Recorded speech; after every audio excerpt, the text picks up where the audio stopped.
म्हणजे खास करून केरळ आणि काही राज्यामध्ये चिंताजनक स्थिती आहे। नवीन जो व्हेरियंट आहे त्या बाबतीत केंद्र सरकारने सगळ्या राज्यांना निर्देश दिलेले आहेत। केंद्रीय आरोग्यमंत्री डॉक्टर मनसुख मांडवियाजी यांनी देखील सर्व राज्यांच्या आरोग्यमंत्र्यांबरोबर VC द्वारे मीटिंग देखील केली। सर्व राज्यांना निर्देश, सूचना, नोटिफिकेशन, गाईडलाईन्स दिल्या गेल्या आहेत। काळजी घ्यायची आहे। जसं आपण म्हणालात तसं काही राज्यांमध्ये, केरळसारख्या राज्यामध्ये 2800पेक्षा जास्त पेशंट, कर्नाटक, तामिळनाडू, महाराष्ट्रात देखील 37ची संख्या होती आणि गोवा या ठिकाणी सूचना दिलेल्या आहेत आणि इतर राज्यांनाही दिलेल्या आहेत। काळजी करण्याचं कारण नाही, कारण JN.1 हा सब व्हेरियंट आहे आणि फार काही सिरियस नसला तरी आपण मात्र कोविडचा संकटाचा सामना केलेला आहे। त्याच्यामुळे सगळ्यांनी काळजी घेणं गरजेचं आहे। विशेष करून सिनियर सिटीजन्स असतील, काही लोकांच्या ट्रीटमेंट चालू असतील, काही पेशंट ट्रीटमेंट घेत असतील, काही इम्युनिटी सप्रेस झालेले असतील, त्यांनी मात्र विशेष काळजी घेण्याची गरज आहे। JN.1ला घाबरण्याची गरज नाही, परंतु काळजी मात्र निश्चित घ्या। काही सिम्पटम्स आले, सर्दी, खोकला, ताप यासारखे, तर त्वरित रुग्णालयामध्ये जाऊन डॉक्टरांचा सल्ला घ्या।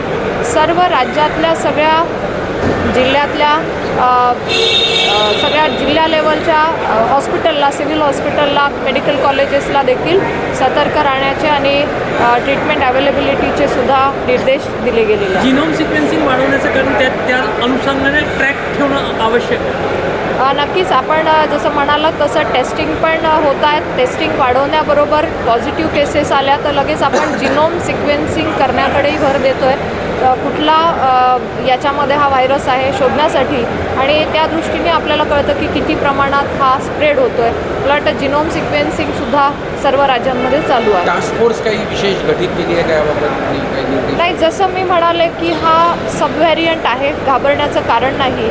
इतर देशांमध्ये देखील याचं प्रमाण मोठ्या प्रमाणात वाढतं आहे। जर्मनी असेल, इटली असेल, US असेल, अशा अनेक देशांमध्ये हे प्रमाण वाढतं आहे आणि आपल्या देशात जवळपास 3500च्या आसपास याच्या केसेस होत्या आणि म्हणून आपणही अलर्ट मोडवर खबरदारी विशेष घेतो आहे। टास्क फोर्स आपला आधीच गठीत होता, त्यांनी जो प्रोटोकॉल तयार केलेला आहे त्यानुसारच सर्व राज्यांना या सूचना केंद्र सरकारने दिलेल्या आहेत आणि केंद्र सरकार, राज्य सरकार मिळून याच्यावर मॉनिटरिंग करत आहे।